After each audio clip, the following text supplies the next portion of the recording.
মিয়ানমারের রাখাইন রাজ্যে উদ্ভূত পরিস্থিতিতে টেকনাফ ব্যাটালিয়ন ২ বিজিবির দায়িত্বপূর্ণ বাংলাদেশ মিয়ানমার সীমান্ত এলাকায় নাফ নদীতে টহল তৎপরতা জোরদার করা হয়েছে।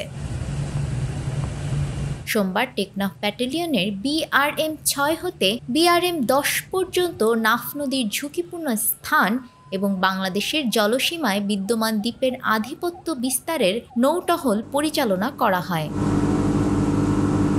সীমান্তে নিশ্ছিদ্র নিরাপত্তায় বিজিবি ২৪ ঘণ্টা জলে ও স্থলে টহল দিচ্ছে। এছাড়া সীমান্তের যে কোনো পরিস্থিতি মোকাবেলায় সর্বোচ্চ সতর্ক অবস্থানে রয়েছে তারা। নিউজ ডেস্ক, আমাদের সময়।